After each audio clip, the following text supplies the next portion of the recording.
Ready. Please turn off all cell phones. The agenda of the Pompton Lakes Zoning Board of Adjustments, February 24th, 2026. The following is the agenda for the regular meeting of the Pompton Lakes Zoning Board of Adjustments. The meeting is to be held in the Municipal Building, 25 Lennox Avenue, on Tuesday, February 24th, 2026, beginning at 8 p.m.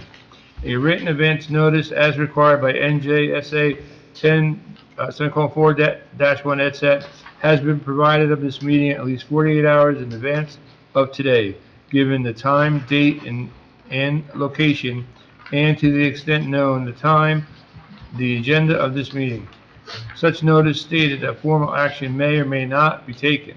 This meeting will be video recorded and will be broadcast for later viewing for the public. The notice was posted on the bulletin board outside the offices of the municipal clerk, reserved for this and similar announcements, provided to the Suburban Trends, the newspaper designated by the council and planning board to receive such notices, and filed with the borough clerk. Stand for the pledge of allegiance, please. Pledge allegiance to the flag of the United States of America and to the republic for which it stands, one nation, under God, indivisible, with liberty and justice for all.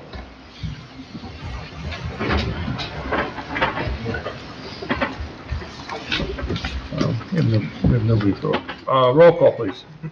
Mr. Hunt, Yes. Here. Mr. Abate, Here. Mr. Koss, Here. Ms. Bernstock. Here. Mr. Rowan, Here. Mr. Fagula, Here. Ms. Hazelman. Here. Mr. Devontae, Here. Mr. Klaus, Here. Councilman Cruz is out, and we have Mayor Sarah here. We have Andy Brewer, and we have our planner and engineer, Tom Colliers. Okay. Can I get a motion for the approval of the bills for Colliers and for the New Jersey planning official for our new trainee, for new member training, Lynn? I'll make a motion, we pay the bills and pay the bill for Lynn's training. I'll second. All in favor? Aye. Opposed? None. Good. Okay.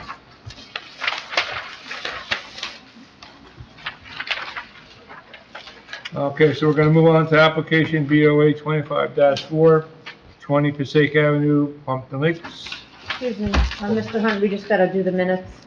Oh, thank you very much. Sorry about that. That's okay. Um, Just approval of the minutes. yep, can we get an approval of the minutes from last meeting? I move that we accept the minutes. Second. Roll call? Mr. Hunt, Yes. Mr. Abate, Yes. Mr. Koss, Yes. Ms. Bernstock, Yes. Mr. Rowan, Yes. Mr. Fagula, Yes. and Mr. Devontae. Yes. Thank you. Okay, so let's now move on to application BOA 25-14 Passaic Avenue, 20 Passaic Avenue. Good evening, Sir. Mr. Chairman, ladies and gentlemen of the board. My name is John Barbarula. I'm here on behalf of the applicant. Today, we have a presentation that is a use variance. And I hope that you see that we have taken into the effect of the municipality, particularly the fact that you have all these nice old homes. I remember back in the dark ages, when I went to high school, we used to play football against one another with people, and these houses have been here probably from before the war. So with that, my particular applicant today was very concerned about trying to keep the nature and extent of the neighborhood, the feel of the community, and with that, one of the things that you'll see is that we're not going to affect the outside of this particular building. Tonight, Mr. Chairman, I have for you Mr. Thurston, who is the principal of the LLC, who's the managing member. I have Tyler Vanderhoek, the engineer. I have Nick Graziano, planner. And I have Mr. Cotillo, the architect. So with your permission, I will start with Mr. Thurston. Nick, can you come forward? And Please raise your right face this man hand, here. state your name, spell your last. The right name is Thurston, Can you spell your last name? Tursun. Do you swear or affirm that the testimony you'll give this evening before this board will be the truth, the whole truth, and nothing but the truth, so help you God? Yes. Mr. Chairman, may we sit? Yes, by all means. Nick, have a seat. Nick, you are the managing member of the owner of the property, is that correct? Yes, And you are aware that the property is in a business zone in the municipality, is that correct? yes.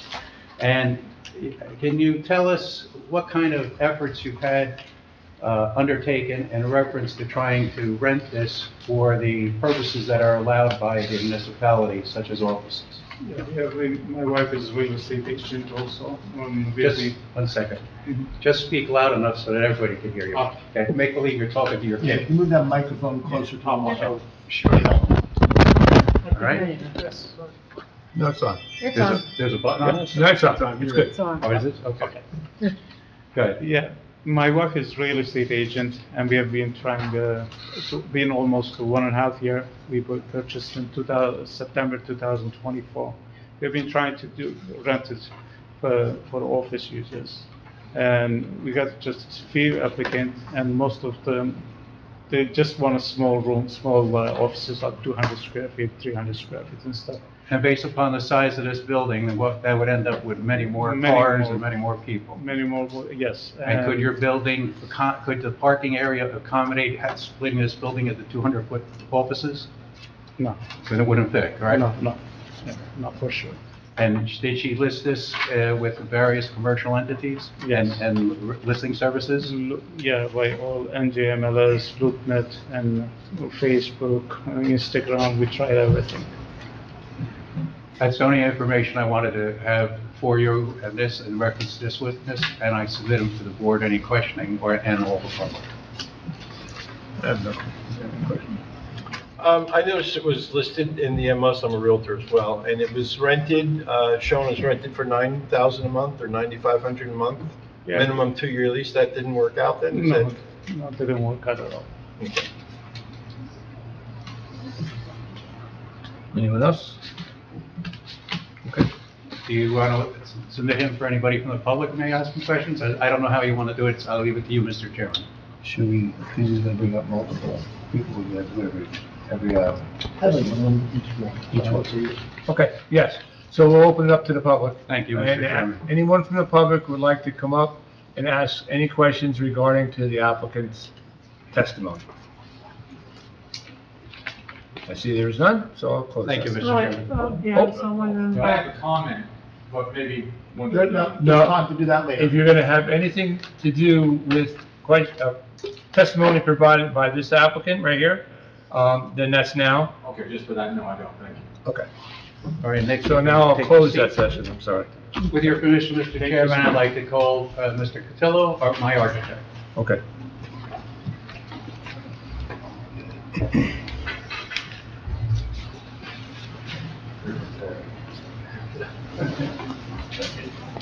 If you'd like to ask the member of the public, he wants to sit up here so he can see That's that. fine. I'd like to make sure that he has any questions, he can see our exhibits. Sir, if you'd like to come up a little closer so that you can hear testimony? No, that's So okay. you're good? I think I'll just move up there. Yeah, that's fine, okay, Thank you, Mr. Chairman. okay. Mr. Please raise your Cotillo? right hand, state your name, spell your last. It's James P. Cotillo, Cutillll. Do you swear or affirm the testimony you will give this evening before this board will be the truth, the whole truth, and nothing but the truth, so help you Yes, I God? do.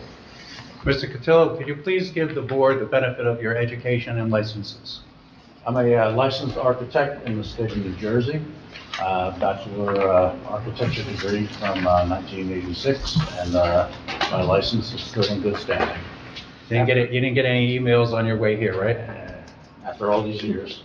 And you testified before many different boards throughout Passaic County, Morris County, Sussex County, and the surrounding counties hundreds of times? I have. Mr. Chairman, I would ask that Mr. Cotillo be accepted as an expert in architecture. Okay. Thank you. Thank you. You want to stand, you want to do whatever you prefer? So I have an exhibit, and it's the same. 1 second. Let's ask the attorney, how would you like to have this marked? If it has not been submitted as part of the application, Right. it will be A1. Please So I do- describe what A1 is. Okay, so I have one exhibit, which is a photograph of the building from the front. The rest of my drawings, which is 1 through 3 pages, have already been submitted to you. You have a copy, you're gonna have to leave a copy with the board. No, we could leave the original. That's fine. Yeah, please handwrite on the back of A1. You got it. You got a pen there? Yep. Oh, actually, I'm not. Here. Okay, I got that.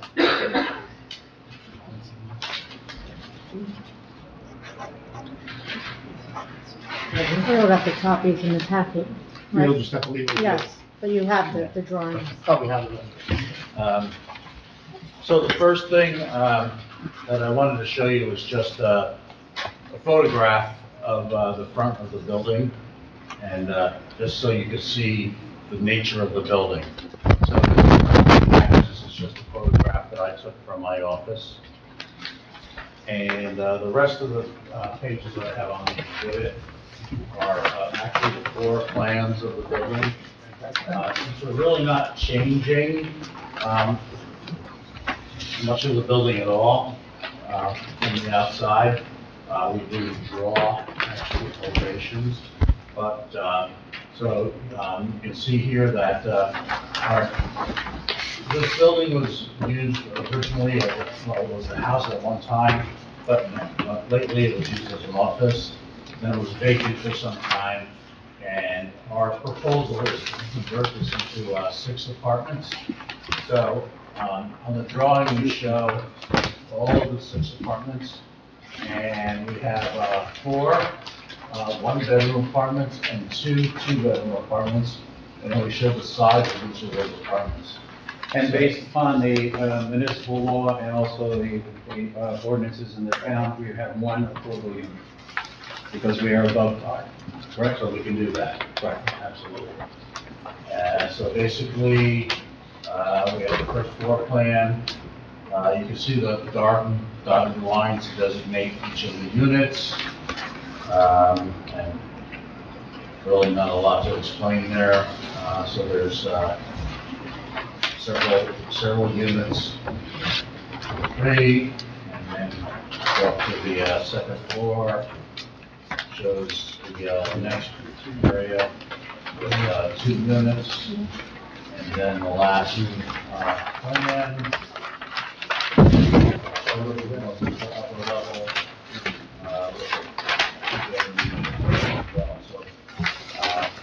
I think the key thing to note on all of this is it all fits in to the building without changing much on the outside. All the circulation. It's key to understand that there's an area from the front you can get into, an area from the back that you can get in, and it works out real well without expanding the footprint of the building whatsoever. And this would bring the entire building up to code. So, with a change of use, which is actually why we're here, we would have to bring everything up to code. Basically, New Jersey has a rehab code, and you have to define everything in a change of use category, which pretty much means everything has to be brought up to date. So there would have to be everything, that would be current in today's code in this particular building. Now, what particular are you changing on the outside of that? So primarily, we need to build a ramp to get in, because anything that's considered ADA has to be barrier-free. So we have a ramp in the front, and that'll be on the site plan as well. And that comes into the existing porch area, and That's it, right? the only thing we have to change. So there's no choice. There's not a way about we can leave it and leave the stairs, because once you convert it into residential use, you have to have ADA compliance. That's correct. But what you took very painstaking effort here to leave the natural effect the aesthetic effect of the porch by putting this ramp at the closest end, so that you're only disturbing, what, about 5 feet of the building?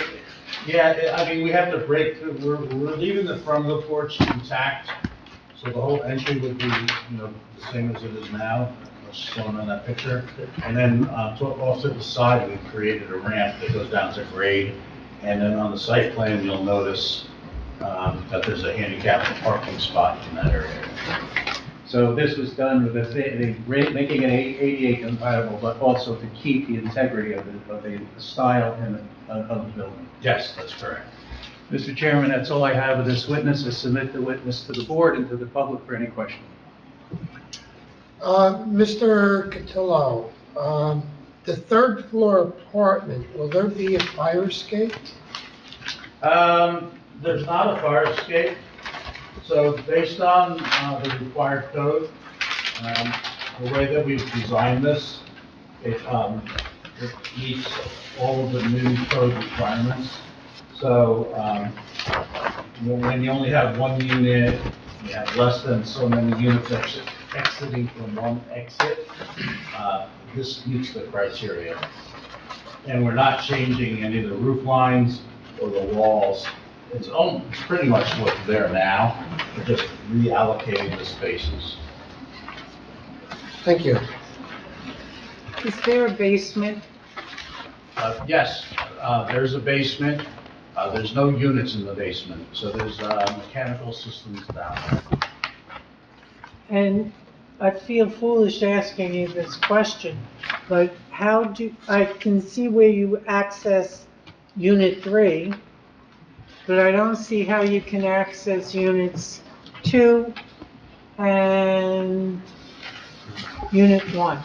Where are the doors And to the outside? Unit 3 is from the front, Yeah, I see that one. and Unit 2 is also from the front. And how did they get there? You come up to front porch, and the front door is right there in the mudroom. Into the mudroom? Right. And the back unit? So there's a back entryway. Unit 1. And that goes to the back unit. Mhm. To the kitchen. Is that a covered porch on the side there? It's not covered, but you come in from grade, there's a door from grade, and then you walk up some stairs that are already there on the inside. And that's also the access to the basement from that back door. So just bear with me. With Unit 1, they have to go down 5 steps? You actually come in, maybe it's kind of backwards. When you come into the door from the parking area, you walk up 5 steps to Unit 1. Okay, but I said coming down. Yeah. All right, and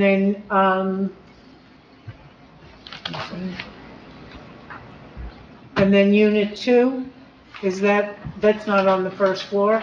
Unit 2 is on the same level, but we've closed off the area from the back, and we're using only the front porch as the main entrance to that unit.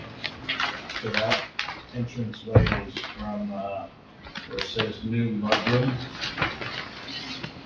So there's 2 units that enter in from the front. So that's on the first floor? Yes. Okay. So only Unit 2 and 3 would be ADA compliant? That's correct. 2 and 3. There are 2 out of the 6. And then I don't know what your committee on affordable housing is, whether they would want ADA or non-ADA unit. But they make that choice, we don't. We give you 6 units and then you tell us which one you want. As far as I know, that's how that worked before. I assume you just didn't change anything with that. Yeah, my understanding is that whatever ADA unit it is, would have to be, barrier-free. And are there lights on the side of Unit 1? Because the person's gonna have to walk almost all the way around the building through the back. Lights Like, outside? yeah, for safety. Yes, I don't have that on my drawings, but the engineer can explain that a little bit more in detail. That's the garage. We have a site plan, I'll go over that, no problem. Have you had the MUA in to inspect the sewerage? And if you needed any upgrade to the water or the sewage leaving? Excuse me, it's in your packet. The report. I know there's been some reports. So it's part of this, letters that came through and from the MUA and from the police. Right. It should be in your packet. Yeah, at that point, what we'll do is we'll ask our planning, colleague to state what they have questions about, Okay. making sure that they met those criteria. Okay?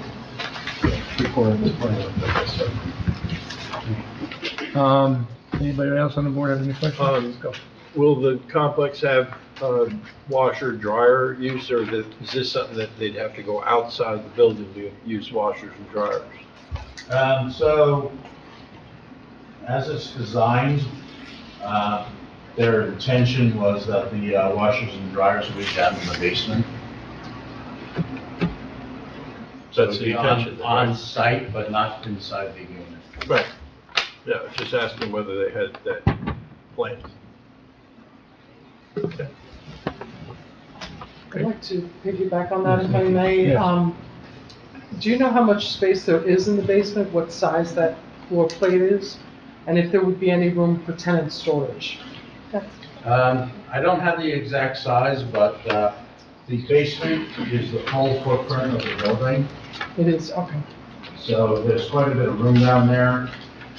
Do we have a first floor area? I don't have those numbers on me, I just have the unit. And I could have, 1, 2, and 3. It's like 2,000 square feet. So you're a little less than 2,000 square feet would be the basement. Would you need to provide additional storage to the tenants based on the units as they're designed now? I know there are certain requirements for storage. There's no regulation, but that would probably be part of any leasing agreement. Because one of the things that should we be so fortunate to get approval, we would then have to develop a lease, and we'd also then have to also look about how we would be able to separate it. Because if we took your stuff in and you just say you have a space, we'd have to make sure that there's some integrity in terms of maybe, I hate when they put up the chicken wire, but it's not chicken wire, tell you, but that's my old fashioned. It's some kind of break so that you would have to lock. And Mr. Turson and I haven't discussed that yet because we haven't talked about leasing, because that's down the road. We also have to get into the affordable unit and see what the actual needs are. But it's 2,000 square feet, so normally you try to give somebody about 100 square feet. 6 units, it's 600 square feet out of 2,000, so it can be accommodated. That decision hasn't been made yet. We're still trying to get the decision that we can have the 6 units, so we haven't gotten that far. But to answer your question, can it be done? Yes, it can be done. I would say that with the difference from the first to the second floor, you lose about 200 feet, so you gotta have 1,800 feet to play with, plus then you gotta just deduct mechanical. So even if you deduct another 800, that's 1,000. 1,000 divided by 6, everybody gets more than 100 square feet.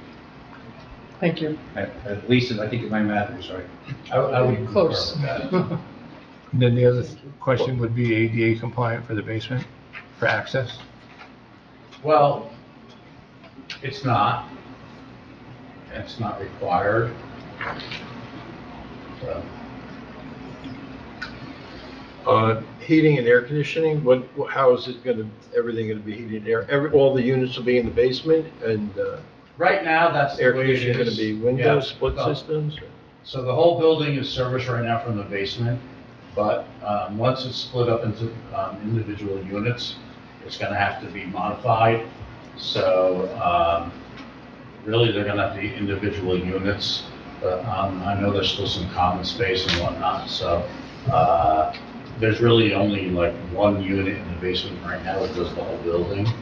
That unit can probably be saved just to do common areas, but each individual apartment would have to have their own system, because they'll have to be individually, with the utilities. Is it hot air or hot water or for heat? Right now, No, what is it gonna be? it would have to be mini splits, I'm sure. And is that gonna be used for heat as well then, the Yeah. mini splits? Exactly. Okay.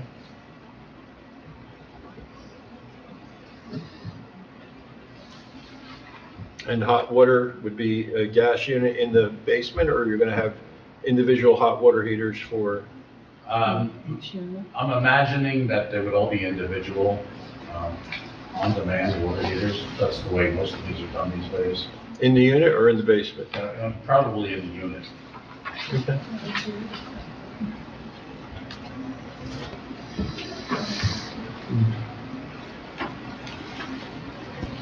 When would you get to that level of design? During construction? So, if I may, once we get the approval that these apartments are allowed to be here, then we would go into the design and the construction documents, and then that's when that would be developed a little further, and then that would be submitted to the town, to the building department. Okay.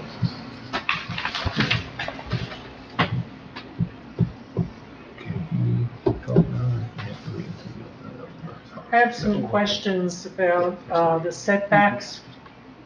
You have just about 5 or 6 of them, and each one is deficient in terms of size. For the front yard, the setback, One. Please let her finish before you. Okay. Okay. the one front person. yard setback is required is 50. You have on your plans 33.5. The side yard setback is 35. You have existing 28.3. People think that you're saying that the engineer may be addressing the question. The engineer may be addressing that. Okay. Is the engineer going to address Oh, this? yes. As I said, I have the owner, architect, engineer, planner. Okay, well, the one I'm really concerned about is the rear yard setback. It's supposed to be 70 feet, and you're leaving it at 11.5, which is a discrepancy of 58 feet. That's quite a substantial amount of space. So if he's going to take it over, fine. But those are my concerns. Okay. The only thing I would like to add to that, before I leave, is that those are all existing, so that building is there, the property lines are there.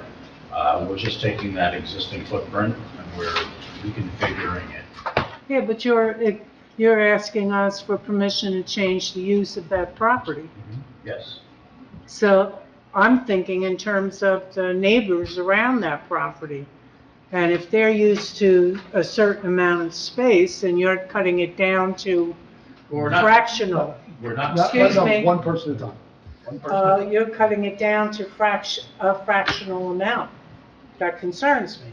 Well, with all due respect, we're not cutting anything. We're leaving it exact, I like your question, what the neighbors are used to. The neighbors are used to seeing this house exactly the way it is, and we're keeping it that way. In order to get it to be what the municipal code says, we'd have to cut this building or tear it down. So we're keeping the integrity of the building. That's exactly what the neighbors are used to. But I will go through the engineering and hopefully satisfy your inquiry. Thank you so much. Question, the water closet on the first floor, is that for everybody? Like that would be, no. oh, because it looks like a communal one. Is it in unit 3 or? It's by unit 1, but the outdoor swings to the staircases. Oh, actually, that's just a closet. Yeah, that's just a storage closet. Oh, I thought it was a water closet at WC. A walk-in closet, yeah, no worries. Excuse me, Mayor, I have questions. First off, you have a two-bedroom that has less space than one bedroom. So explain that. Sure. So what we tried to do was look at the existing building. This is a very nice looking historical type building, and not to rip apart what's there, and also not to expand upon what's there, so we're not making anything worse as far as setbacks and whatnot. So we're just looking at how could we divide the spaces within this building and create, apartment units. So of the 6 units, on the first page, we show the square footages of all of those units. And the last of the units, which is number 6, is a 2-bedroom unit, 850 square feet. And then you go down and you'll see that there's actually one of those units that's a 1-bedroom unit that's 874 square feet. So you'll see that that one unit, which is unit 3, is a little bit bigger, although it being a 1-bedroom unit, it's a little bit bigger than the smaller of the 2-bedroom units. And that's really just a calculation of how we could have divided those spaces. So it wasn't a formula of like if it was a new building from scratch, we would have divided that up quite differently. So that's just the way it works out with a lot of the existing walls and the features of the building.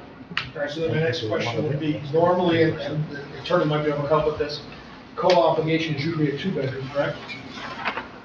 It often is, and I don't know if it's going to be 1 in 6. There might be a little bit more that we have. The borough has. That's what I was gonna get at. Yeah. It might be more than. Yes, the borough has an affordable housing consultant. Is it still try? Try, yeah. Yep.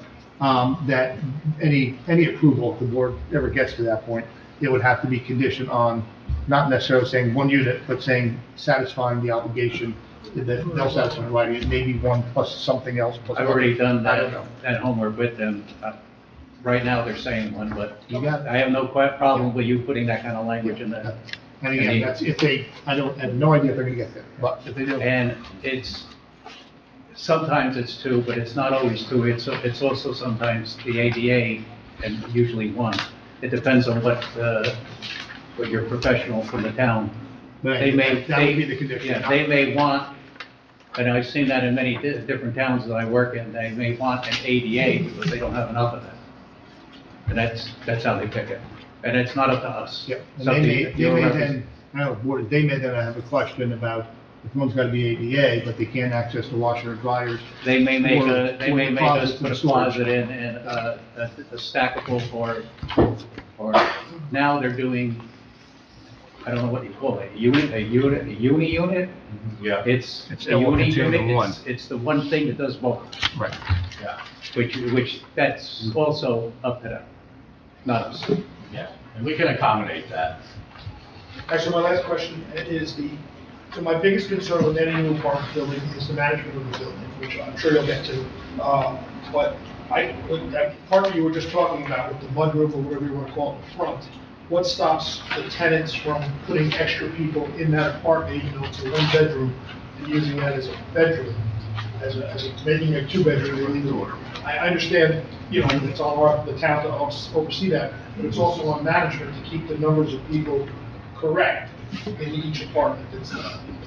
Sure. So, unit 2 you're referring to, which is 700 square feet, has entrance from the front, so there's a barrier-free ramp that goes up to the porch. It's a 1-bedroom unit. That's, mudroom is a pass-through to get into the. Yeah, the mudroom is actually the entrance. So, honestly, it's really not that big of a unit that you could divide it up and have multiple bedrooms in there. So if somebody wanted to have 1 bedroom with a couple of tenants in there, I mean, Mayor, what we've done before, and again, I don't know, I'm not presuming the board's going to go there, would be any, as a condition of approval, if they voted on it, would have to have at least provision to be reviewed and approved by the planner that prohibits use, prohibits subleasing, and prohibits the use of, you know, the mudroom or whatever it is, as a bedroom. Right, I think that would be a smart move for us to do, because in the past, we've had issues what we call stacking, where they have one bedroom and separated into a couple different rooms. Right. And we don't want to see a new place be built with that happening inside it, so we agree to have it without the landlord making sure that our documents are I don't know. I agree, 100%. I have a question regarding That the we are parking. not going to stack. I have a question regarding the parking, but if that's going to be in here. Yes.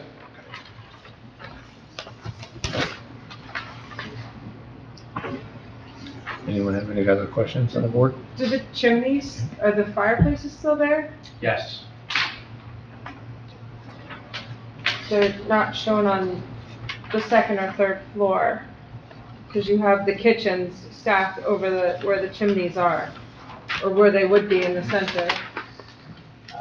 Yeah, those go up somewhere.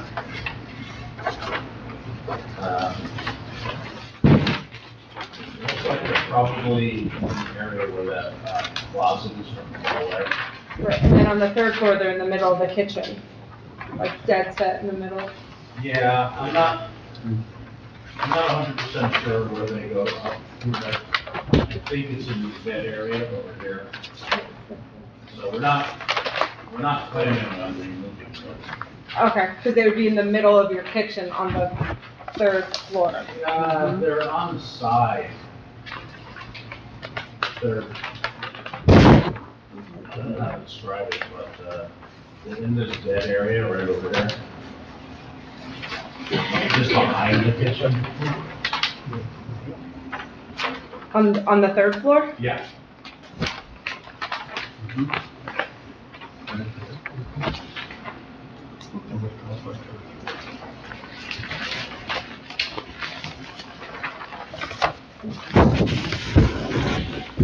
We're not removing.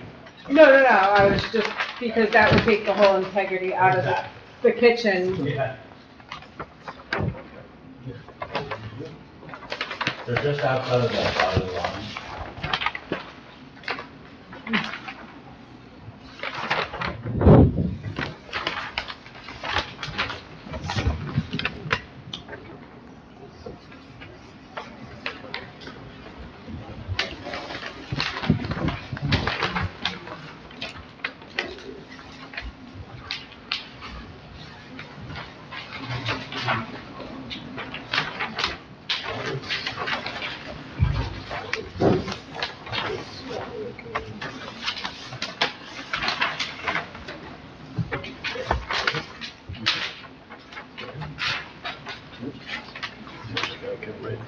She's okay.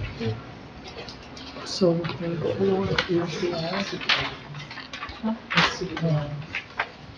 I think when you overlay the sheets, it looks like the fireplace that's in the living room on the first floor is underneath the bathroom on the second floor.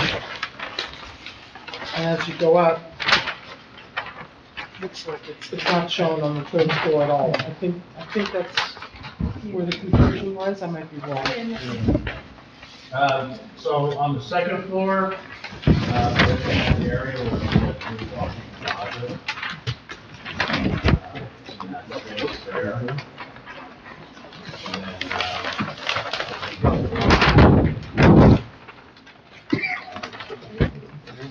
I don't know if they took it twist or not, but I noticed it's behind, where you see that dark line.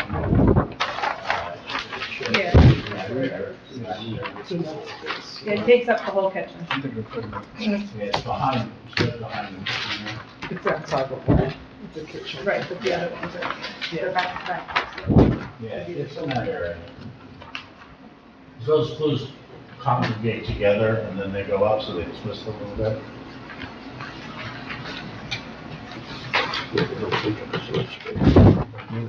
We have all that information. There was work done previously on this building.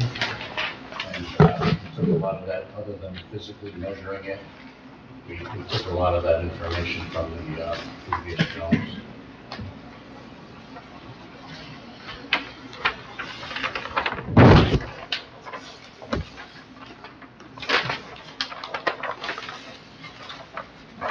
So we're gonna need a new diagram to depict where this chimney is, right? Well, they're there.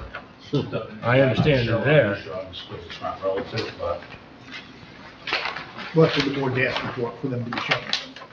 Well, they would all be on the construction drawings, because you have to show all the instructions and you have to show the support. We can understand that, but I think they also want to see them. We want to see it. That's the point. You're asking I us think that's- for a variance or to do a variance and give you approval, but your diagrams aren't really depicting what's there. yeah, they're out of the way, so we could add them. I think that would be perfect, yeah. Anyone else have any questions for? Yeah. Testimony given? No? I will go open up to the public. If anyone has any questions from the applicant's architect, I will close that. And at this point, I'd like to call our engineer, Holly Vanderwall. Very good.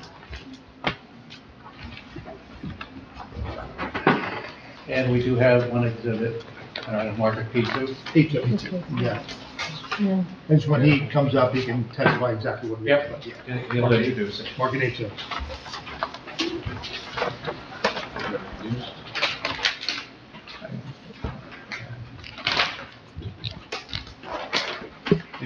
I'm going to you pass them down. These are reduced size of what he's going to show, Mr. Chairman.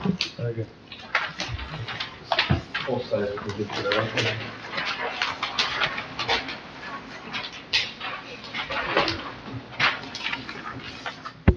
Please raise your right hand, state your name, spell your last. Tyler Vandervalk, Vandervalk.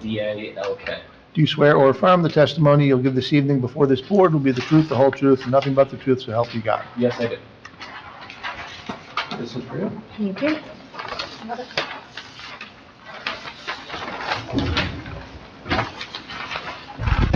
Can you please give the board the benefit of your education and licensing, sir? Yes, licensed professional engineer, state of New Jersey, license is current and in good standing. Graduate of NJIT, bachelor's in civil engineering. I have testified before every board surrounding this town, but not this town somehow. See, now you got, now we're in Pompton. There we go, we filled in the puzzle, but, well, they haven't accepted me.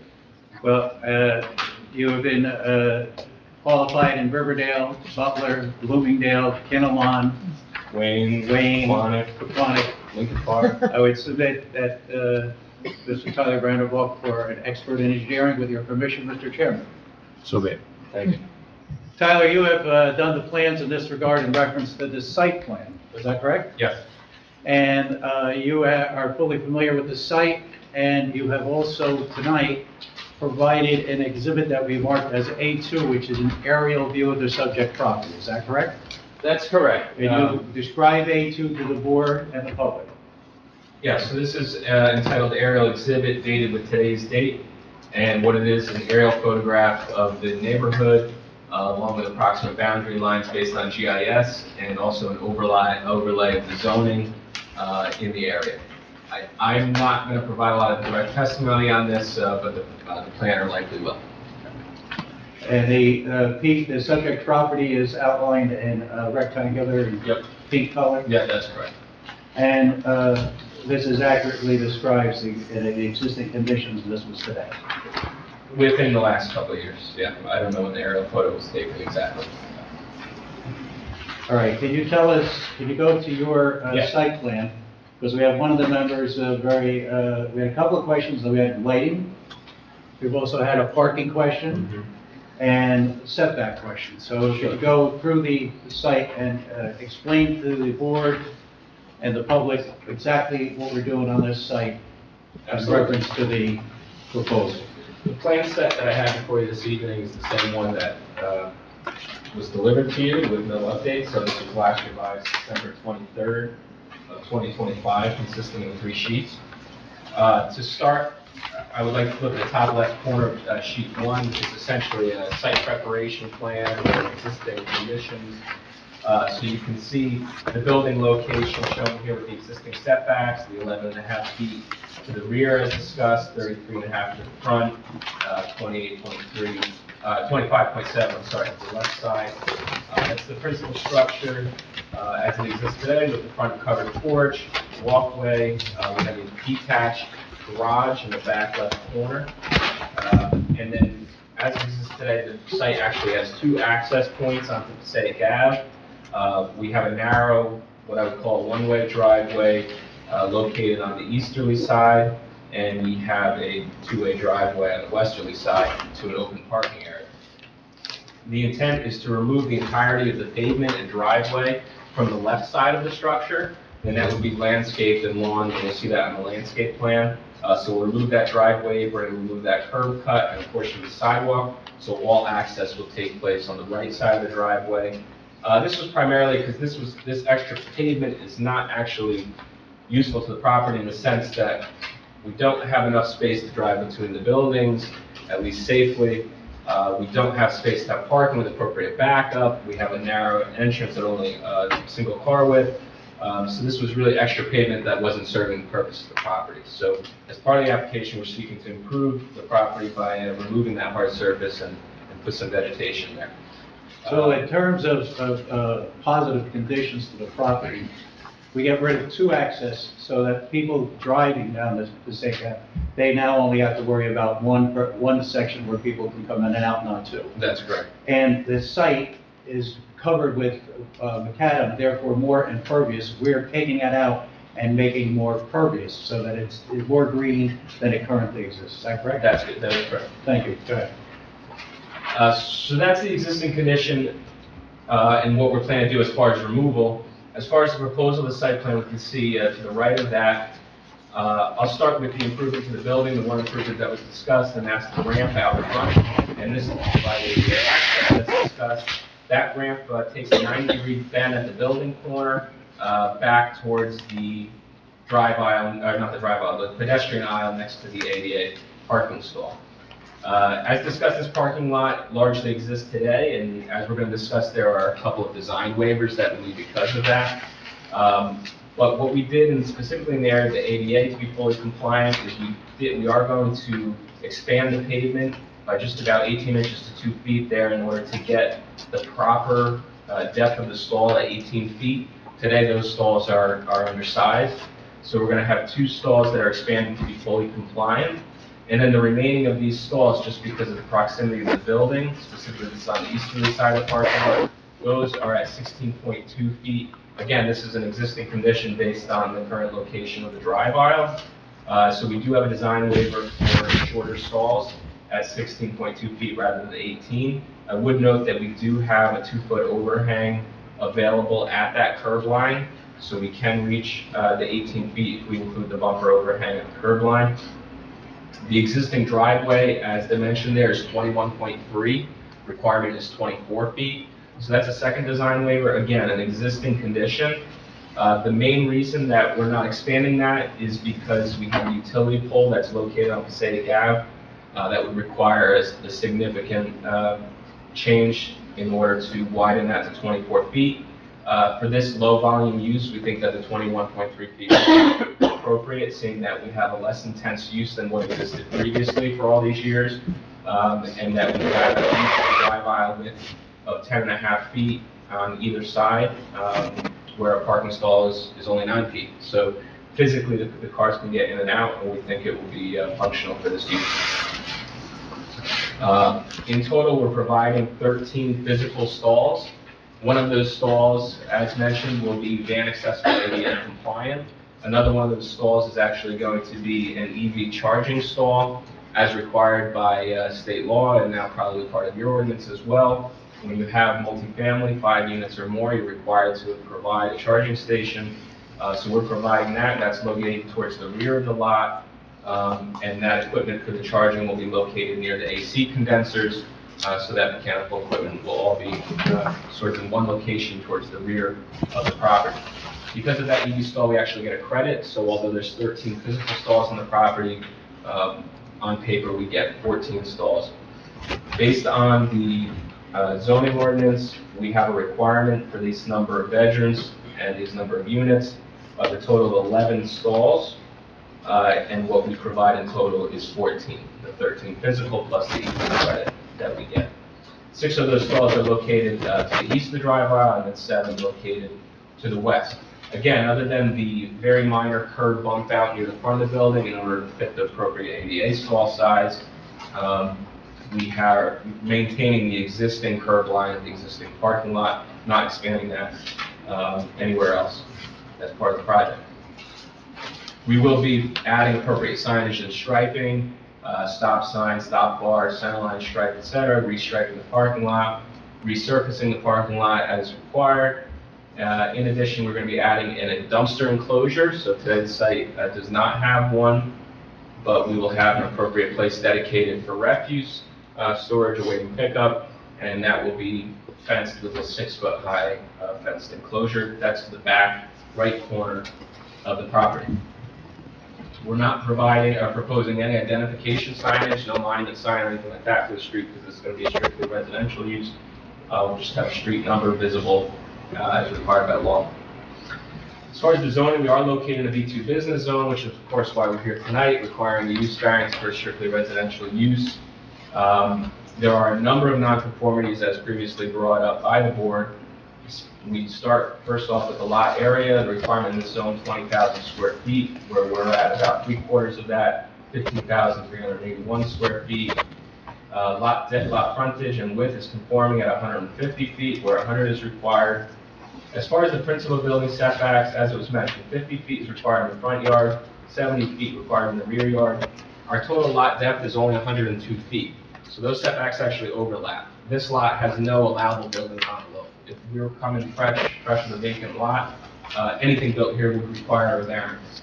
The reality is actually that we're maintaining all the existing setbacks of the current structure. We're not changing the footprint in any way, addition or removal. And so all those nonconformities, such as the 33.5 front yard, 25.7 easterly side yard, and the 11.5-foot rear yard, those are all existing. Those will continue to exist and not be exacerbated in any way as part of this application, as the building size is not changed. We also have existing nonconformities as it relates to the accessory garage in the back corner, 2 feet to the easterly sideline and 2 feet to the rear line. Again, this is an existing condition.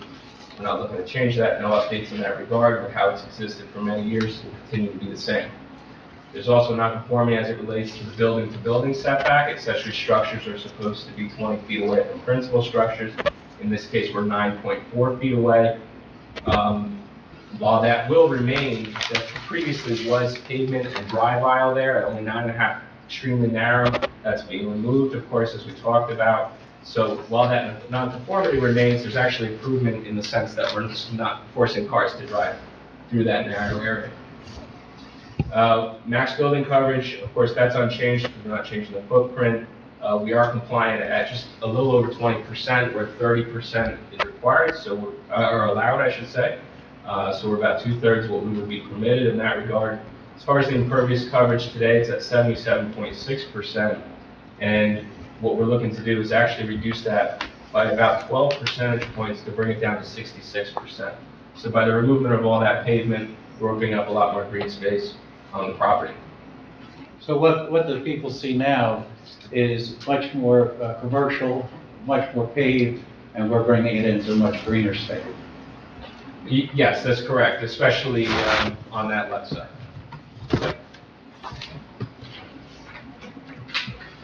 The next sheet gets into lighting and landscaping, and this will answer hopefully the lighting question. We are proposing 2 building-mounted fixtures, one to the rear of the structure and one on the westerly side, and then we're providing 2 full-mounted structures, one at only 10 feet tall and one at 14 feet tall, on the easterly side of the driveway and drive aisle, and that's to light the parking lot and to light the access along the rear of the building. We're keeping that relatively low at varying from about a 1/2 foot candle to 3.5 foot candles. So most commercial parking lots you would see about 5 foot candles. So we're keeping those numbers relatively low. The light fixtures are all what we would call 0 degree. In other words, the light source itself is within the housing, so we don't have glare when we look at those lights. It's completely within the housing and facing directly at the ground, not angled like a spotlight or anything like that. So the light from these strip fixtures will not shine into the adjoining property. Well, we have about a 1/2 foot candle right at the property line, and then very quickly down to 0, specifically on the rear. To the left, we don't have anything shining over, and then the commercial property on the right, similar to that 1/2 candle at the worst at the property line. It's such a tight property with parking lot being close to there. But we are landscaping. I have a lot of landscaping on those sidelines, and that will also help alleviate that. So the lighting is more residential in nature than, if this was offices, it's not anywhere near an office type light. Right. And it is a business. As far as landscaping, we're going to provide a couple of shade trees along the frontage, especially now that we're moving that driveway. A lot of new foundation plantings around the front, along the ramp and surrounding the mechanical equipment, and then a good arborvitae screen on each sideline. There is a number of trees within this front right corner. Those will remain as they are today, with no impact. So there's no intention of taking down what's already existing there? That's correct, yeah. Yeah, we want to fill in around what's already, last year. So, just so to be clear, if we were to tear this building down, we cannot build unless you came to the board because there's no building out there. That's correct. And if you were to tear the building down, there's no way to get the front yard and rear yard setbacks that are listed in the zone. That's correct. That's all the testimony, Mr. Chairman, I have of the engineer.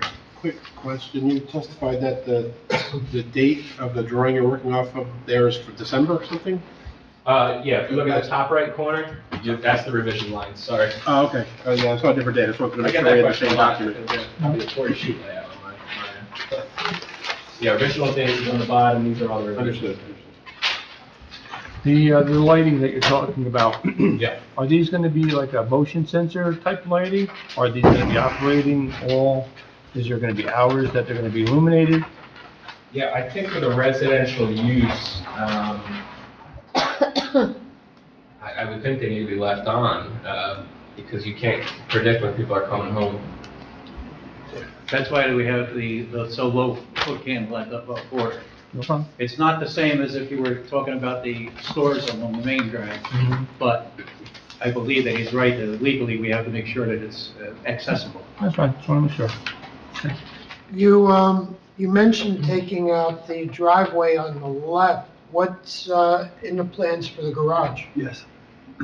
So the garage is really going to be maintained for owner storage, equipment like snow removal equipment or landscaping equipment, things like that. So that's not for use by the tenants, but it was hopefully going to be retained for use by the owner.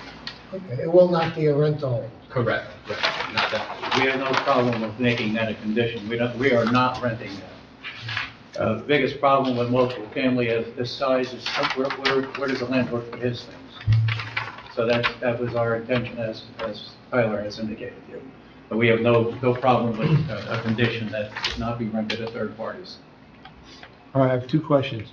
On one page, you say you're gonna remove the AC units, the existing AC units, and then on this page,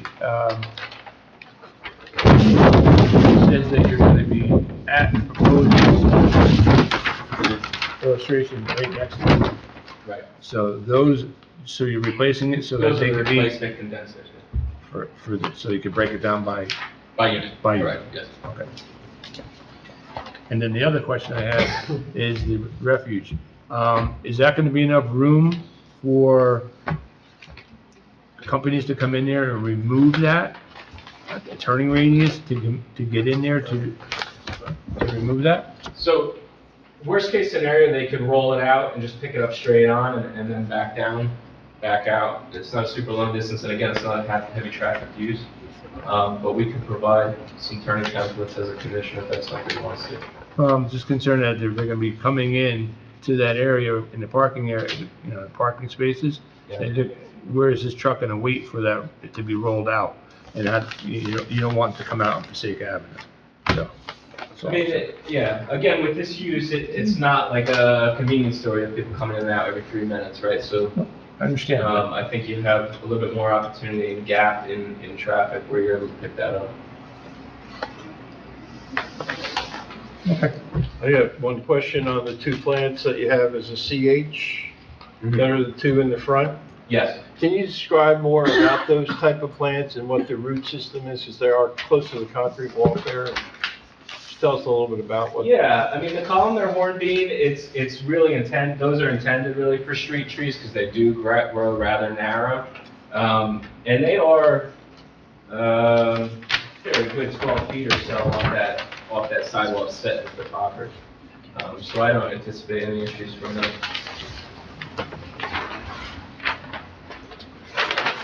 What type of a plant is that? It's a shade tree. It's a, you know. So it's deciduous. you said. Right, correct. It sheds its leaves. Okay. I have a couple of questions. You mentioned the detached garage is going to be used by the owner. Are they going to require that access? I'm assuming they're going to require the access behind the building, the paved area, to get to that with a vehicle, right? I wouldn't think it needs to be regular, but we were leaving that as an option if needed, yeah. If you had to get a heavier piece of equipment back there, like a snowblower or something. Okay. Because you mentioned before that you're putting up some landscaping which will help the lighting not spill onto the adjacent properties. But it seems like that line to the south, I guess it is the one that has the most spillage, even though it's only, I think you said half a foot candle or Right. so. There's no way you could put any sort of landscaping along that line to help prevent any spillage if that space is going to be used for vehicle access into the garage. Is that a fair thing to say, or? See, when you ask a question that needs consultation, you ask the good question. I try my best. Okay, so the owner actually doesn't need to have driving access to the garage. So if you want to reduce that pavement width in the back, if the board would prefer to see that and get a line of landscaping along that fence line as well, then we would be willing to do that. I'm not sure who the neighbor is to the south, but if that has any It's a effect, if commercial. it has effect on It's the a- lighting, It's a commercial. Yeah, if you look at the Yeah. aerial, It's a commercial building. that's the commercial. it's kind of an awkward shaped lot, so that's kind of the back corner of them, so they don't really, I don't think they have any improvements. That's not residential behind there. No, It's all commercial. I'm only bringing that up in case it's residential and the board has concern over that light spillage that goes over that line. I believe if you look at the aerial, that's not residential. It's, if you look at A2, Right. you get a better look and see, so that would really, I think, answer more of your question. Mhm. But as the applicant has already just indicated to Tyler, if the board would like to see even more green, we could cut it back 2 to 3 feet and put additional landscaping there. The whole idea that we're looking for is to keep it as residential as it currently looks, although it's not being used that way. I had couple more, it's short questions. The picket fence along that same line looks like it encroaches onto the adjacent property. Is there going to be any relocation of that to bring it into your site, or? We What's did the not plan? anticipate that. This was probably done when this was converted from residential to commercial. It was probably 40 years ago. And it appears that through all of the change of handing of the title, that no one has ever asked that it be removed. And that's been there for probably at least 40 years. So we were not anticipating it disturbing that at all, and bringing it in line. I mean, it can be done, but since it's been there for 40 years and no one has objected, we really weren't going to remove it. And I wouldn't ask for anyone to remove it, but I want the board to be aware that there is that encroachment. So if there's any issue in the future, you know that you will have at least. And then the other thing again was with the dumpster. I know you mentioned that the dumpster is well, you didn't mention it today. On the drawing, it says 9-foot wide dumpster, but the detail shows 12. That just needs to be clarified because a 12-foot doesn't fit in that space from what I see. So if you could just I clarify. thought that was what corrected, size. but we can double check that. It's supposed to be 9 feet. 9 foot, okay. Right. Thank you, that was it for me.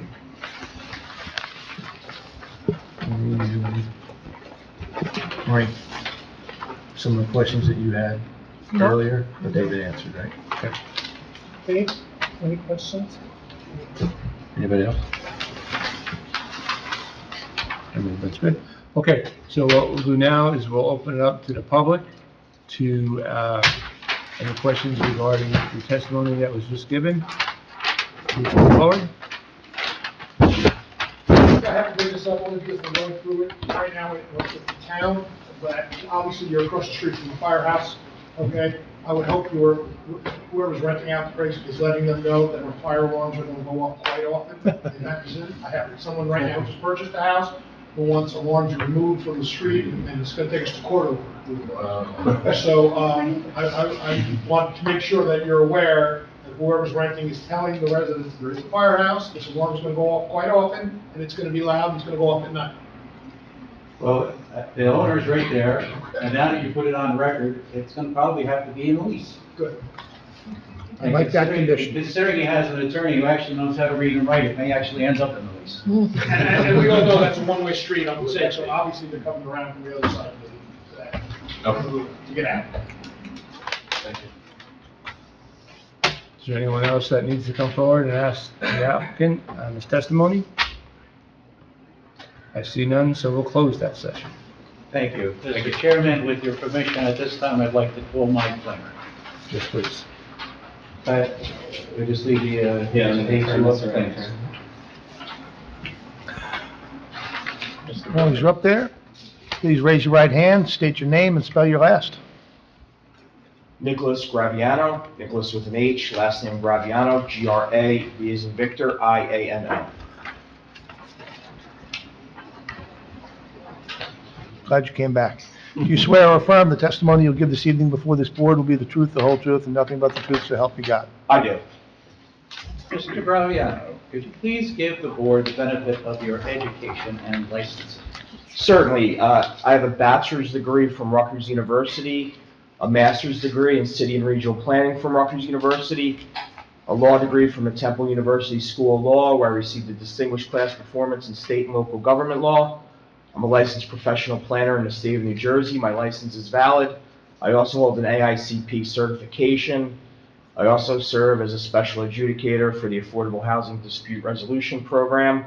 I've testified before boards and governing bodies in over 100 municipalities in 18 counties, including here in Passaic County. I serve as the City of Clifton City Planner, Board of Adjustment Planner, and Planning Board Planner. Mr. Chairman, I submit as a planner expert. Okay. Thank you.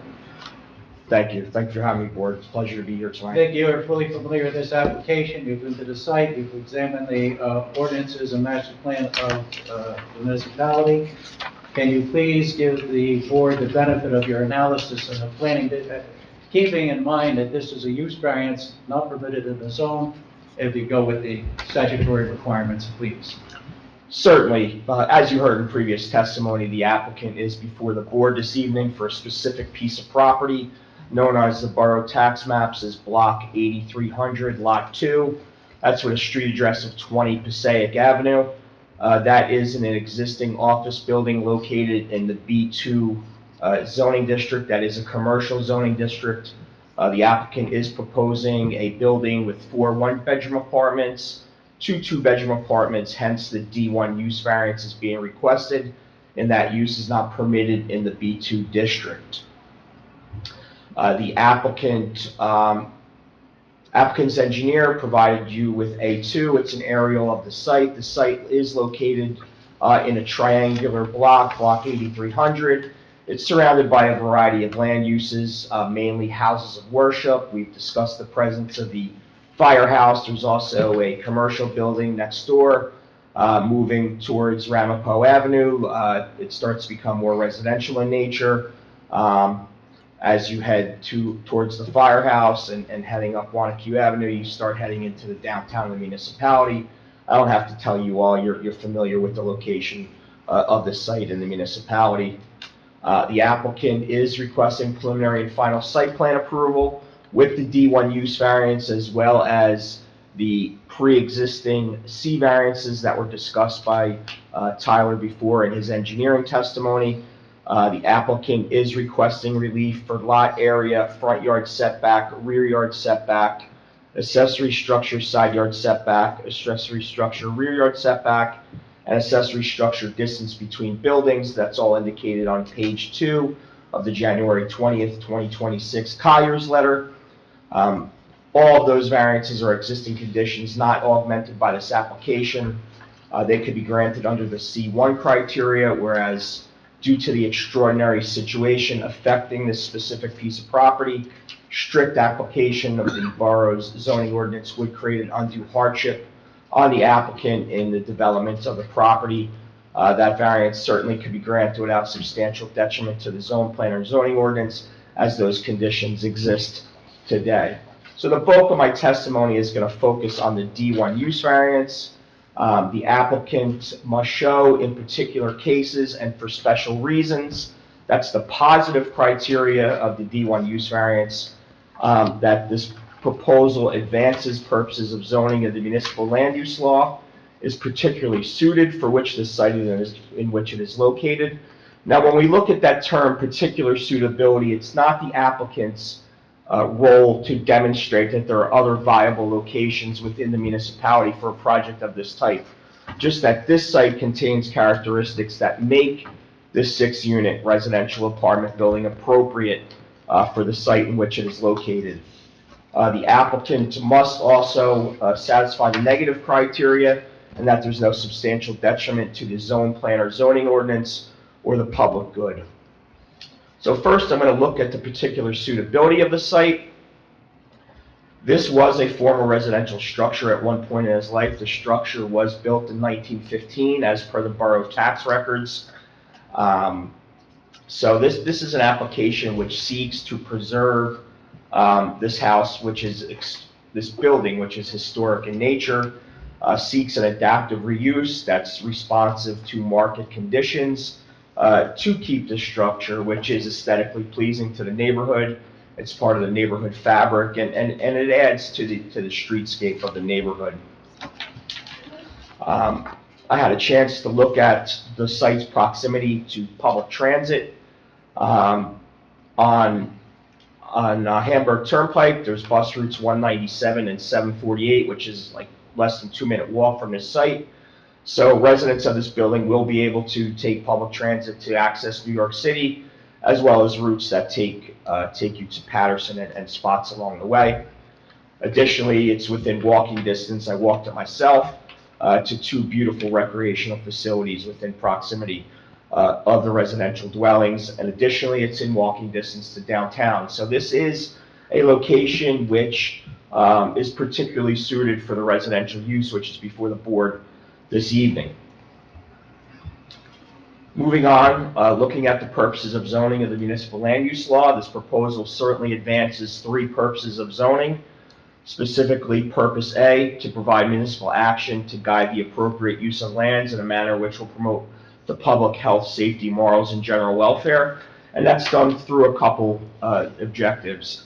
Mainly, you heard Mr. Vandervalk indicate that the impervious coverage on the site will be reduced by over 11% with this application. That certainly goes towards promoting the public health, safety, and general welfare of the community when you're reducing impervious coverage on the site.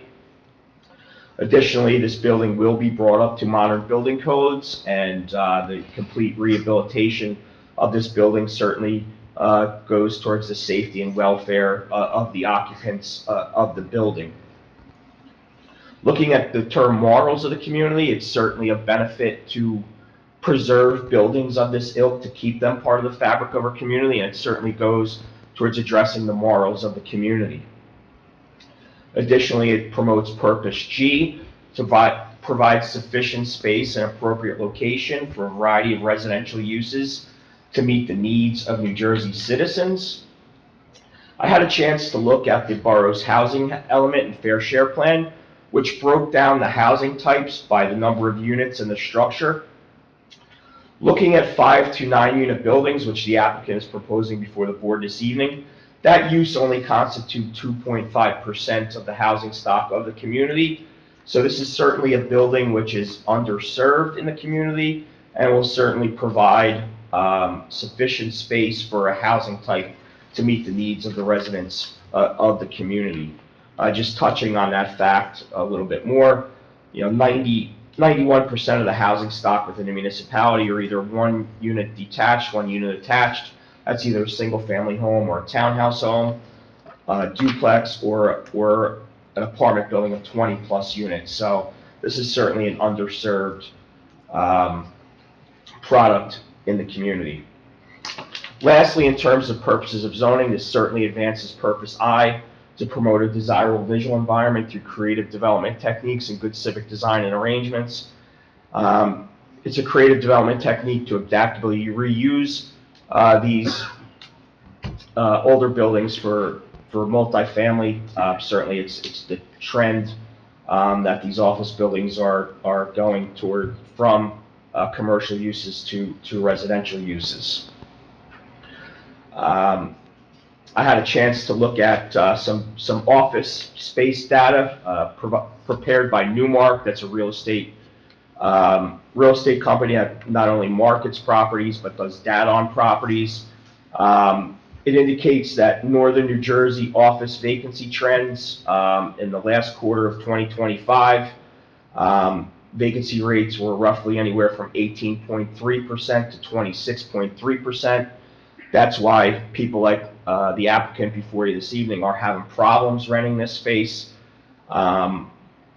Demand is heavily concentrated in Class A office space, in amenity-rich buildings, particularly in transit hubs and bigger places such as Morristown, Summit, Newark, and Jersey City, and the like. So this is a problem facing smaller communities such as yours across the state that people are having difficulties getting occupants for these commercial buildings. There's certainly no substantial impairment to the zone plan or zoning ordinance with the granting of this variance. The building is going to function as it does today. It's going to utilize the same parking lot as it does today. And actually, the site's going to be improved by removing that unnecessary driveway and replacing that with a very extensive landscaping package. I had a chance to look at the 2017 master plan reexamination. Some land use goals include promoting and providing an appropriate balance of housing opportunities within the borough. I touched on the fact that this will provide a housing type of a underserved product within the community. And then it also seeks to revitalize the downtown business district through market-driven redevelopment initiatives that will foster private development. Having additional bodies within proximity to downtown to patronize the businesses and work in the businesses is certainly of benefit to the community. When looking at the D variance, you must also show the enhanced burden of proof given the use's omission in the zone. I think when you look at the staging of the municipality's documents, the master plan reexamination was last conducted in 2017. We had a pretty major world event occur in the time frame since then. That was the COVID-19 pandemic. Certainly altered the landscape of office usage. You certainly had the prevalence of Zoom and Teams and all other platforms which showed that the smaller office spaces are no longer needed for a big segment of the office community. I'm one of them. I gave up my space after COVID because I simply didn't need it anymore. So when you look at all these factors, you have an adaptive reuse of an historic building built in 1915. You have a substantial reduction of impervious coverage on the site. You have a creative architect which found a way to make very attractive units within this building. The applicant is requesting a modest proposal. 4 of these 6 units are 1 bedroom, so it's not going to generate a massive population that you would have in larger bedroom units. So I think all of those factors combined is the 1 variance can be granted, advancing purposes of zoning A, G, and I without substantial impairment to the zone plan or zoning ordinance.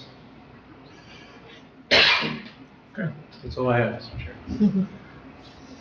Anybody on board have any questions, statements? Now's the time. Any questions? I got it. The garbage. Why don't we move that to the front? So that way, they can pick it up quicker than walking it all the way down, especially with the snowstorm we just had, that they can't get there during the bad weather. So if they move it all the way down to the front, it'd be quicker access to that garbage. I think Mr. Vanderwall could help you out. He's a little bit more familiar with the site plan, but, you know, very, very good comment. I'm not against it, but that's up to the board if they want to bring that more into view of the street. And it would make it easier, especially if there's a fire, because our apartment would go down that road one way. I hate to see it being blocked by a garbage truck, trying to wait for them guys to pick up that garbage. I agree. The board also does, so they. Okay. I will tell you, I do a lot of consulting for the waste management industry. Drivers will have no problems picking up that container where it's located today. So I personally have no concerns with it. I work a lot with that industry. My only comment to that is aesthetics. The whole purpose, just so I can answer directly, the whole purpose is to keep this historic home looking like that, so that you walk by this today, you walk by it after it's done, it looks the same. It can be done, and if that's your preference, we can do it. It makes it more residential by having it in the back. That's my only comment. Go ahead. I tend to agree with the attorney, I'm sorry. Oh, boy, I'm doing good now. I got a woman to agree with me? Only for aesthetics. Only for aesthetics purposes, because most of the time with dumpsters, we look for some form of shielding, whether it's landscaping or fencing. But again, I'm not voting on this application, so. Right. Maybe I could offer this, that would help, is that with adding that 5 foot or so buffer in the back that we talked about, removing that pavement, we could probably take that enclosure and pull it out of that corner and have it facing directly in the drive aisle. This way, you don't have to roll it out. You just open the doors and drive up to it. Okay. And that would save time. And keep the aesthetics. We would agree to that. Just in respect to his testimony, I just want to say I fully support everything about what he said. Mm-hmm. Yeah. No, all my comments were answered by the testimony. Thank you. Anybody else? Nope. Okay, at this point, I'd like to open it up to the public to come up and question the planner's testimony. Is there anyone? Nope. Okay. Thank you, We'll Board. close that session. Mr. Chairman, that's our application. I reserve the right to some. I would ask the board ask for the public's participation. At this point, I would like to open it up to the public. Anybody from the public that would like to have questions, statements? Now is the time. Yes, I'm the only public. That's it. Yep. Please raise your right hand, state your name, spell your last. Paul Markwick, Markwiec. Do you swear or affirm testimony you're going to give this evening before this board will be the truth, the whole truth, nothing but the truth, so help you God? I do. You can sit, please. Yes, Thanks. be comfortable. So, I'm at 320 Ramapo. I'm on the corner of Ramapo and Passaic. My driveway is on Passaic, although my address is Ramapo. I think that's because the property was cut in one corner. They put a house in and had to move the driveway a long time ago, probably in the 1960s. That's my guess. So I guess it's an admirable thing that they want to keep the home looking the way it is. It is an attractive property. It's nice looking. I think they painted it a few years ago. They did a good job. I'm going to speak to the character of the neighborhood because I'm the only single-family residence on that part of the street, although my address is Ramapo. So on that section of street, there's a Ramapo Avenue Learning Center, it used to be Little Lambs.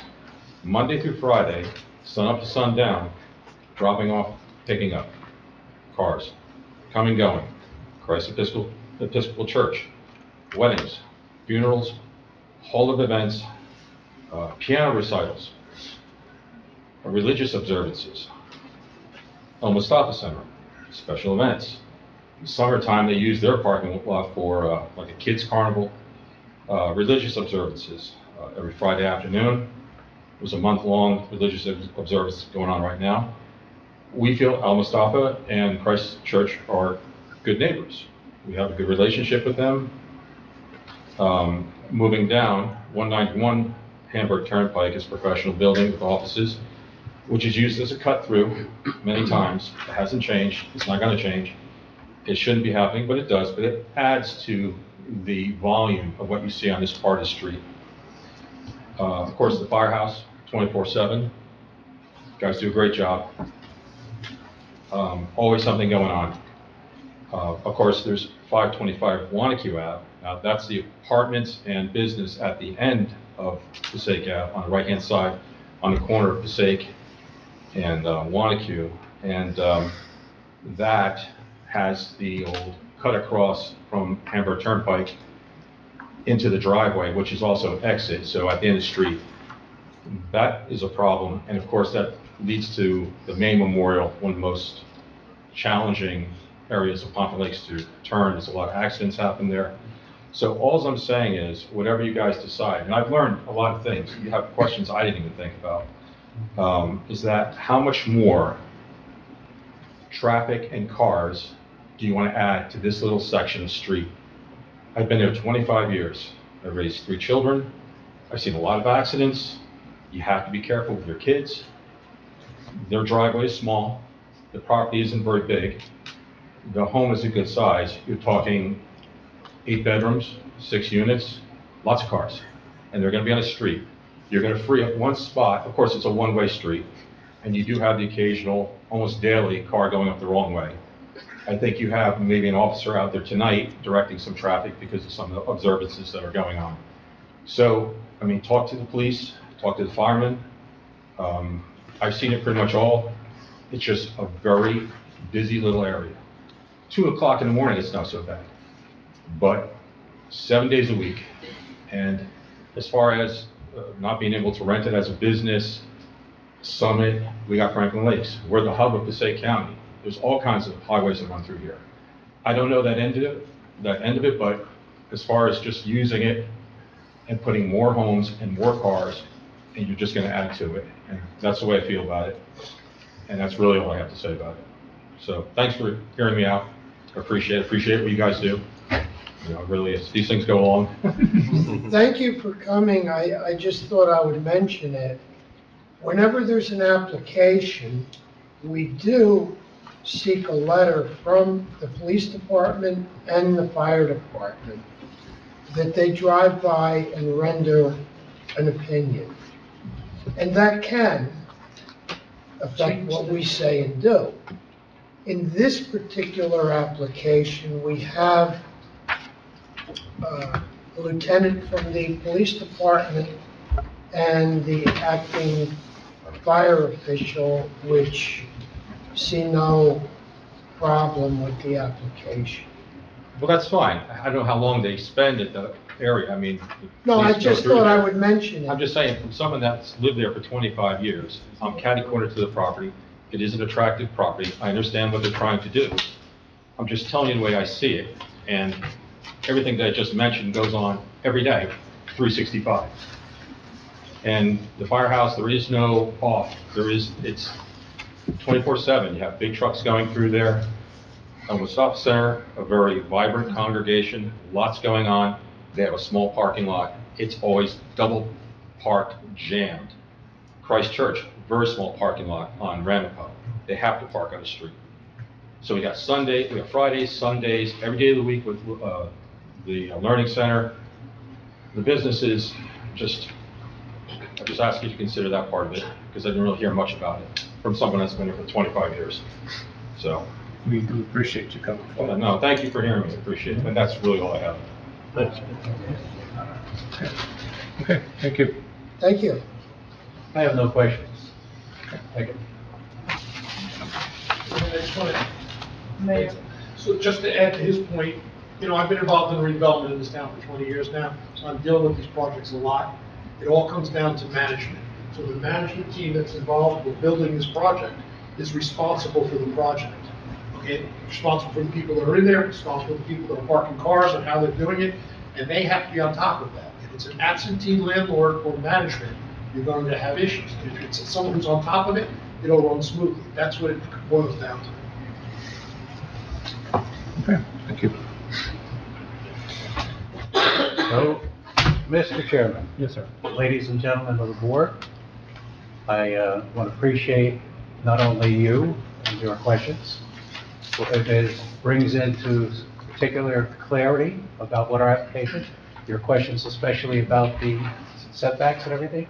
It goes exactly to those points, because this particular site is 115 years old. We would hate to tear it down, and if we did, we have to come with all sorts of variances. You have your engineer and your planner with our reports, and you see that we've addressed everything.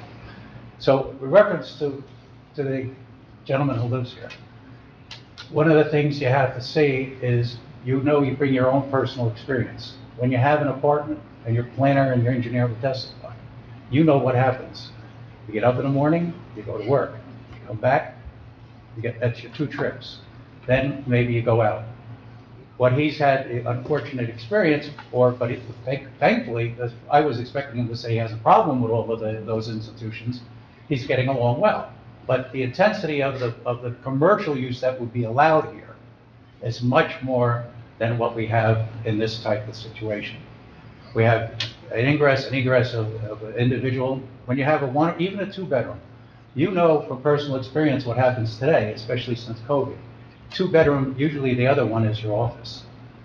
I went from a staff of 13 to now a staff of 2, and we're in 3 different places. I physically moved to Ocean County. I have 1 person in Bloomingdale and 1 in West Milford. It's just like we're all in the same office that I was for 45 years in Butler. It's like we're right there. This application, we've attempted, when I did my introduction, I said what we wanted to do is to keep the integrity of the town.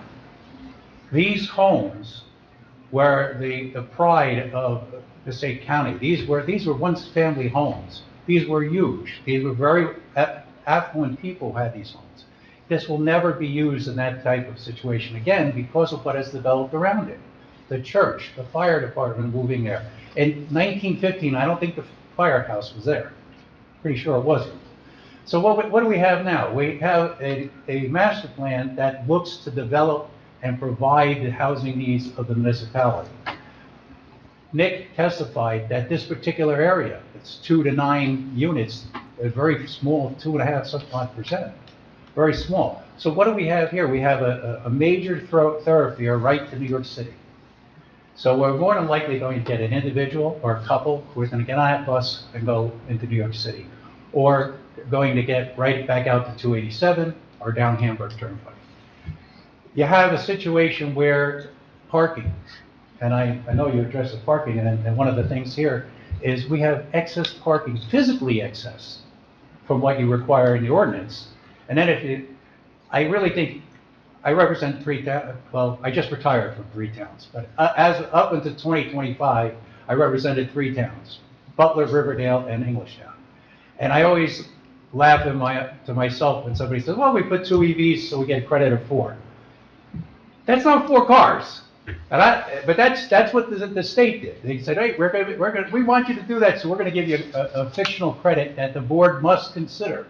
So yeah, you have to consider we have 14 spaces, but we have 13. But 13 is more than what we need for this number of apartments. Additionally, what are the other benefits? You have at least 1 additional affordable unit. That helps you with your requirements. It helps you in your need for your 4th round provider. I'm very pleased that Mr. Abate, and I know him, I don't know what we should tell people that we're that old, huh? Probably 30 years or more that we know one another professionally. And he agreed with with Nick's presentation in terms of what happened. I have done so many applications because of COVID. I recently just got approval on Ringwood Avenue in Wanacue because we can't give away the first floor units commercially. We can't get a store there, we can't get an office there. For 2 years, I had my own office there, and it's very, very difficult because it's very hard for people trying to come from Ringwood to come down here and make a left on the Furnace Avenue. Forget it. I had so many clients that I'll see you after 6. So now I have to work overtime just so that I can get to see them, and because I've got to get some documents to go over stuff. This site works so much better with this use. More green, more trees, a very well-run situation. We have landlord storage, not part of the building itself. We have plenty of space, as we're talking about with the planner. If we have to give everybody 100 square feet, we have more than enough. We're going to have an update of the entire building. The construction drawings will have all of the aspects, the how we're going to heat it, how we're going to air condition it, all the electric, the fire security, and in reference to whether or not the fire escape. One of the things I found out with Wanacue is that you have to have certain fire rating when you don't have. So the hallways, which I learned, every day you get to learn something new. So this building is going to be, in terms of fire prevention, it's going to be Class A. So everything's going to be fire rated. So what do you have? You have, and I think you and I were working 30 years ago, probably 20-something on it, with the old warehouses, right? Say, when I go back to that, I converted a bunch of the warehouses over there. Well, that was part of your first redevelopment project. That just goes to show you how old I am. But how does this dovetail into that? You have a downtown that's revitalizing. You're going to put 6 more families to be able to walk. It's up 2 blocks, maybe, before you hit the first store or restaurant. So that dovetails, even though this isn't the redevelopment area, this is truly a transition area. Because right after us, we have him and his family, and he's residential on this side, but what he's looking at on the other side is all residents. Right? All across from what he... Yeah, No, you can't. They're going to yell at me because I... It's not discussion, not discussion. Yeah. I know, I apologize. But right across is residential, and you know that. This is the transition area. And to keep that house at 115 years, to keep it into something that will be utilized, rather than to leave it vacant, we're not, and there's no way we can go to these small units that they want in terms of commercial. You heard Mr. Turson say, everybody wants 200 square feet. Divide this building up at the 200 square feet, we don't have enough parking. There's no way. If everybody showed up on one day, we'd need 20 cars. Doesn't work that way. So, the positive and negative criteria for use variance, I believe that we've shown that through Nick's testimony. The positive aspects of engineering, I believe we show that through Tyler's. The need for this to be properly utilized, I believe that Nick showed that. The fact of how these units fit and why they're a certain size, I believe Mr. Cotillo showed you that he wanted to keep the integrity of the structure, and that's why that's why we have a 1-bedroom bigger than a 2-bedroom. But we kept the interior so that we could keep the fireplaces, so that we could keep a lot of the woodwork, so that we can keep the integrity of a 115-year-old house. So for all those reasons, I believe that we have met the New Jersey Municipal Land Use Act. I believe that we have fully complied with Pompton's requirements, and this is the appropriate case for you to act as the adjusting board and adjust the use so make this property viable. I'd ask for your approval. Thank you.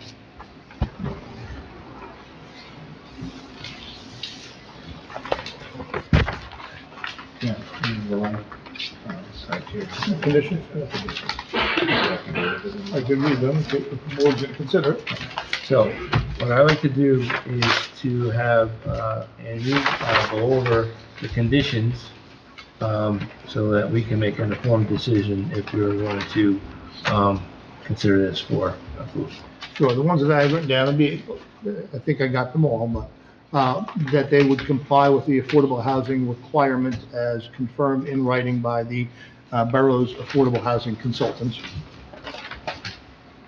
All leases will prohibit subleasing, and also the use of non-bedrooms for use as a bedroom.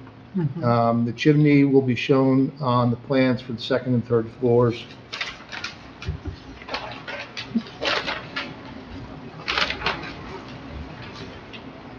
The garage will not be rented, it's just going to be for the landlord's storage. The garbage, the refuse is going to be moved several feet so the truck can access by going straight in, doesn't have to be rolled out. We're going to add additional impervious surface by cutting back. Yeah, they do not need pavement access to the garage, so they can remove that and add landscaping.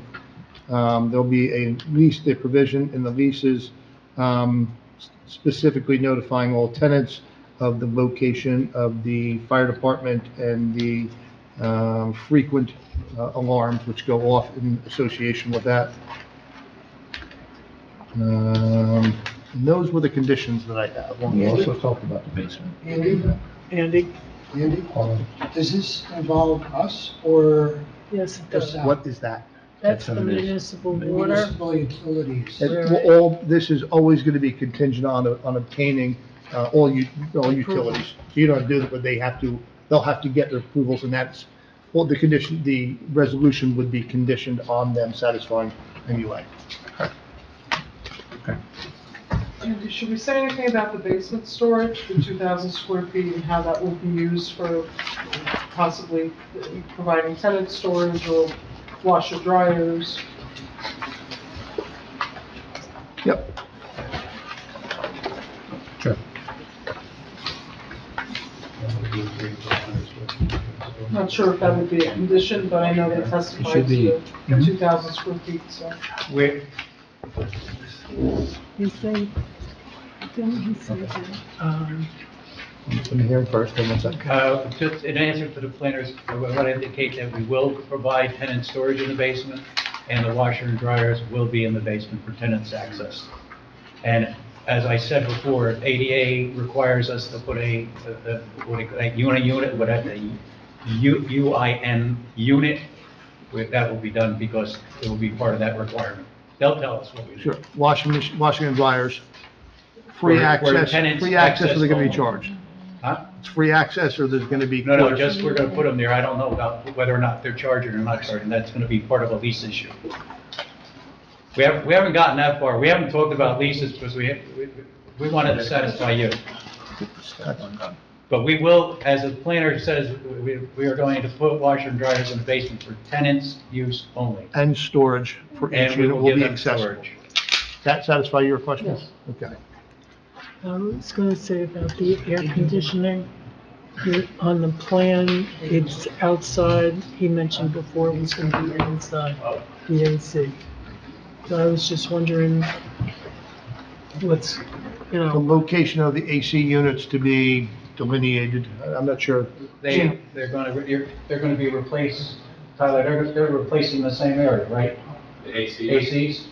They'll be generally the same location. Okay. Yeah, that was, Tyler indicated where they are, that's why it showed old and new in the same location. And those are the conditions that I have down, plus whatever's on the record, those are the ones I specifically wrote. Just for Plus the your record, standard conditions as approved, you have to, subject to all other state and local approvals, MUA, utilities, all those things. Mr. Chairman, for the record, I concur with the stipulations. Okay. Can I get a motion? A motion to approve with the stipulations as noted. I'll second it. Roll call, please. Mr. Hunt, Yes. Mr. Abate, Yes. Mr. Koss, Yes. Ms. Bernstock, yes, Mr. Owen, Yes. Mr. Fagula. Yes. and Mr. Devontae. Yes. So it's been a long time since I've been here, probably when he and I did the thing about 30 years ago. I hope it's not that long for the next time. No, you, Yeah, I'll get him a copy of the resolution. No problem, thank you. Haven't seen you in forever. But hopefully I'll be back soon. Yeah. Take care, have a great night and a happy holiday.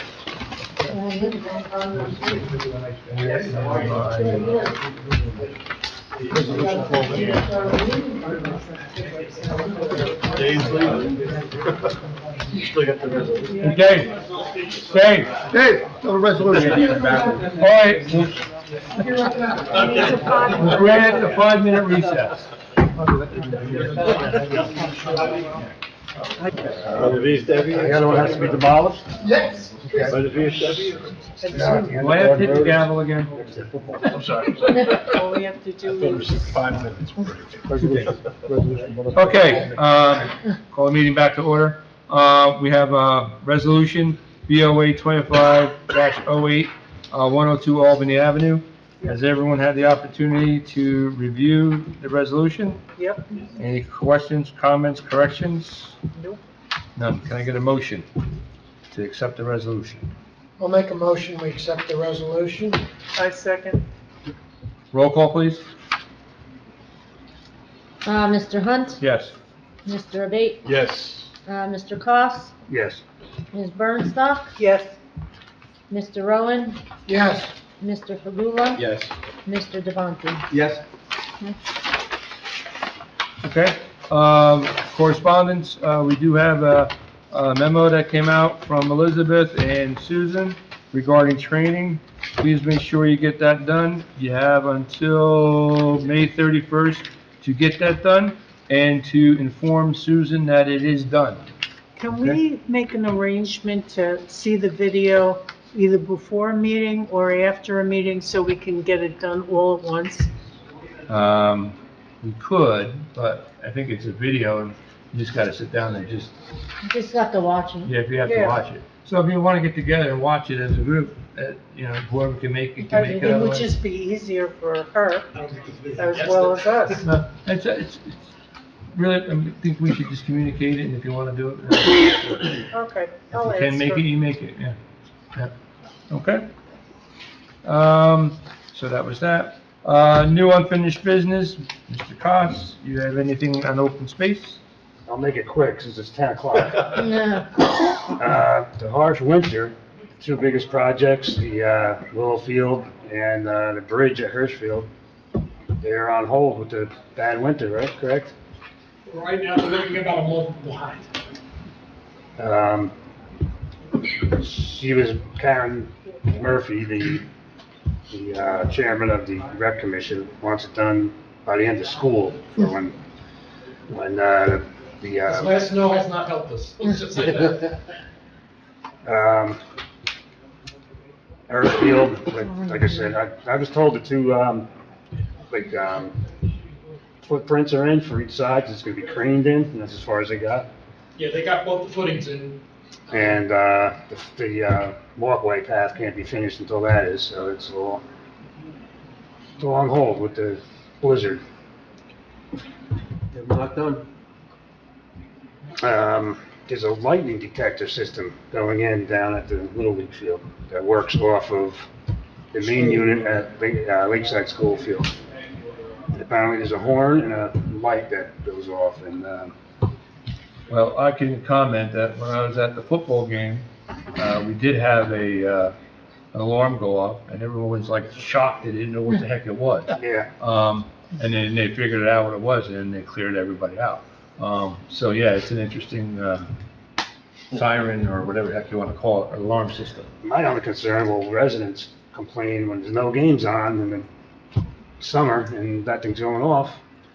Unfortunately. Use the same line I used for the last 20 years. You buy a house next to a ball field and your baseball ends up in your backyard, you bought a house by a ball field. Yeah. You buy a house by an alarm's gonna go off. Yeah. What can I tell you? That's why I brought it up, because we are having a situation right now with someone really complaining hardly. And, it should be in the lease. So they can't say they weren't told. Yeah. When they buy the house? The alarm was there a long time. Tell them to go counsel. Wait a minute. You're saying that the lightning alarm thing, if there's no game, Still goes off. it's still gonna go off? To verify what he's talking about, on those alarms, when the lightning, if it's, and there's no games going on, just a light will go off, no sound, they can change that. When there's games going on, then the sound will go on. Yeah, I mean, that, I wouldn't tell them to pound salt for that. You know, we do have a rule that after 8 o'clock, if it's a non-fire, because someone has asked us to do this, if it's a like a CO2 detector, we're not setting the alarms off. We used to set the alarms off at 11 o'clock, 11:30 at night for CO2. So now when an alarm goes off, it's a house fire or something important. And we're not changing it. It's what it is. Yeah, but think if it was your home, you would want those things Exactly. going on so that you could get protected. So, yeah. But I hear what you're saying about the lightning strike. Nobody there. Right. So at Hirschfield, you can't hear it all the way down at Carlo, so it's not that loud. Well, Carlo has its own. Yeah, Right. they have, you know, we're all covered in the whole town. Right. And then the last thing was the new town newsletter. You have to go on the website and sign up for that Yes. if you want your weekly update on town happenings and So can I whatnot. say or mention that we have the reverse 911 with information when you have cars needing to be moved for snow. Maybe what you do is you sort of broadcast it on there a couple of times and say, hey, you're looking for information on the town. We just want to advise you that this is what you could do. So maybe we can utilize that service to communicate it to the town that this is available and how to get access to it. I can say the residents have been taking heed of what we said. We only had a ticket, a couple cars on this last storm. Most people did remove their cars from the street. The only cars that you see there are some cars that don't move anymore, but you're gonna get ticketed if your car doesn't move. If it doesn't operate, you're gonna get ticketed. and that's it. That's it. Okay, I will open the meeting to the public to come forward and ask any questions you want. Since there is no one here, I will close that session. Can I get a motion for adjournment? I move to adjourn. All in favor? Aye. Opposed? Thank you, everyone. Thank you.